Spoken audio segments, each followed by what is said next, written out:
নমস্কার বন্ধুরা, রাখি হোমমেডে আপনাদের স্বাগতম। আমি আজকে সম্পূর্ণ নিরামিষ একটা পাঁপড়ের রেসিপি নিয়ে চলে এসেছি। আমি আজকে বানাবো পাঁপড়ের কোপ্তা। কেমন ভাবে বানাবো সেই ভিডিওটা আপনারা দেখতে থাকুন। সম্পূর্ণ নিরামিষ পাঁপড় কোপ্তা বানানোর জন্য আমি এখানে পাঁপড় নিয়ে নিয়েছি, 3টে মাঝারি সাইজের আলু কেটে নিয়েছি ডুমো করে, 2টো আলু আমি সেদ্ধ করে নিয়েছি, পরিমাণ মতন আদা নিয়ে নিয়েছি, একটা কাঁচা লঙ্কা নিয়ে নিয়েছি, এটা পেস্টের জন্য নিয়েছি, আর এটা কুচিয়ে নিয়েছি, 2টো টমেটো কেটে নিয়েছি, আর পরিমাণ মতন ধনেপাতা নিয়েছি। প্রথমে আমি আলু দিয়ে পুর বানিয়ে নেব। সেদ্ধ আলুগুলোকে একটু ম্যাশ করে নেব। আলুটাকে ম্যাশ করে নিয়েছি। গ্যাসটা জ্বালিয়ে আমি কড়া বসিয়ে দিয়েছি। কড়াইতে পরিমাণ মতন সর্ষের তেল দিলাম। তেলটা গরম হয়ে গেছে। ফোড়নে 1/2 চামচ আমি গোটা জিরে দিলাম। পরিমাণ মতন হিং দিলাম। যেহেতু এটা নিরামিষ রান্না, হিংটা দিলে ভালো হয়, খেতে রান্নার টেস্টটা ভালো হয়। 1/2 চামচ ধনে গুঁড়ো দিলাম, 1/2 চামচ জিরে গুঁড়ো দিলাম, 1/2 চামচ হলুদ দিলাম, কালারের জন্য 1/2 চামচ কাশ্মীরি লঙ্কা দিলাম। মশলাটার মধ্যে ম্যাশ করা আলুটা দিয়ে দিলাম। এই মশলাটার সঙ্গে আলুটা ভালো করে মিশিয়ে নেব। মশলাটার সঙ্গে আলুটা ভালো করে মিশিয়ে নিলাম। লঙ্কা কুচিয়ে রেখে দিয়েছিলাম, লঙ্কাটা আমি দিয়ে দিলাম। ধনেপাতা কুচিয়ে রেখে দিয়েছিলাম, ধনেপাতাটাও দিয়ে দিলাম। ধনেপাতা লঙ্কাটা ভালো করে আলুটার সঙ্গে মিশিয়ে নেব।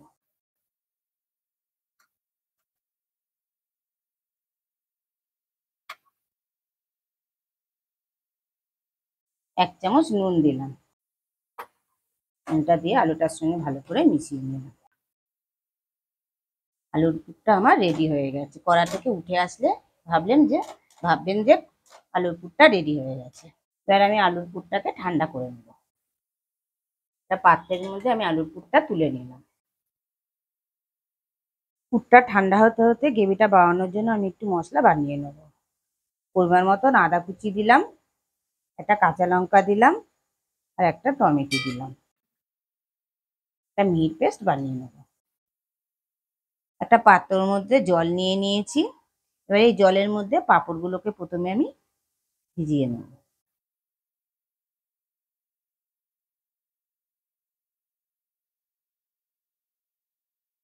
থালাটার মধ্যে রেখে দিলাম। তার পাঁপড়ের মধ্যে পুরটাকে আমি দিয়ে দিলাম। এবারে পাঁপড়টাকে এরকম ফোল্ড করে দেবো। যেহেতু পাঁপড়টা ভেজানো আছে সেহেতু লেগে যাবে একসঙ্গে। পাঁপড়টা ঠিক এরকম ভাবে মুড়িয়ে নিতে হবে। আবারও একটা দেখিয়ে দিলাম, ঠিক এরকম ভাবে মোড়াবেন।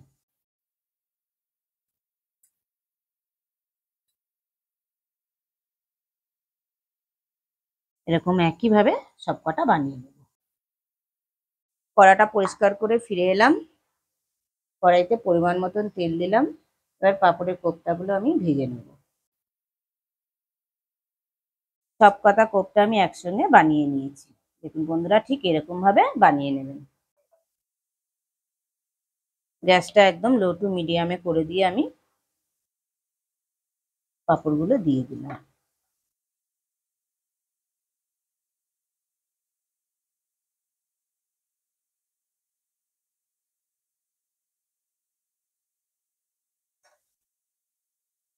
এক পিঠ ভাজা হয়ে গেছে, আমি আরেক পিঠ উল্টে দিলাম।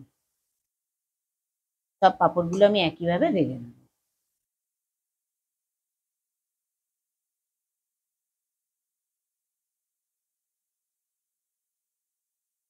পাঁপড়টা ভাজা হয়ে গেছে, আমি তুলে নিলাম।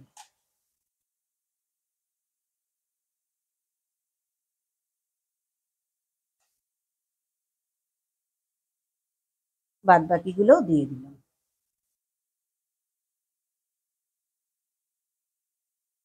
একইভাবে সবকটা ভেজে নিলাম। ওই একই তেলের মধ্যে আমি আলুগুলোকে ভেজে নেব।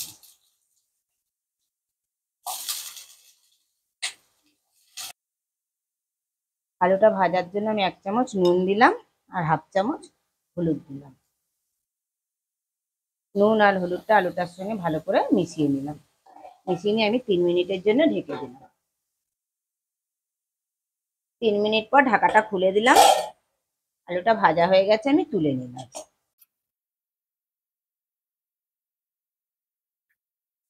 একই তেলের মধ্যে ফোড়নে দিলাম গোটা গরম মশলা, এলাচ, লবঙ্গ আর দারচিনি। একটা শুকনো লঙ্কাকে ফাটিয়ে দিলাম। একটা তেজপাতা দিলাম। হাফ চামচ গোটা জিরে দিলাম। দিয়ে এবার ফোড়নটাকে ভেজে নেবো 1 থেকে 2 মিনিট।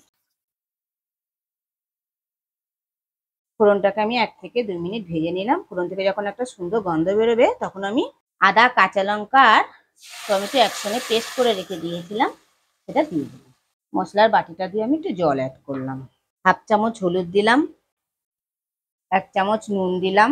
হাফ চামচ ধনে গুঁড়ো দিলাম। হাফ চামচ জিরে গুঁড়ো দিলাম। কালারের জন্য হাফ চামচ কাশ্মীরি লঙ্কা দিলাম। সব মশলা একসঙ্গে ভালো করে কষে নেব। মশলাটা যাতে তাড়াতাড়ি কষা হয়ে যায়, আমি সেই কারণে 2 মিনিটের জন্য ঢেকে দিলাম।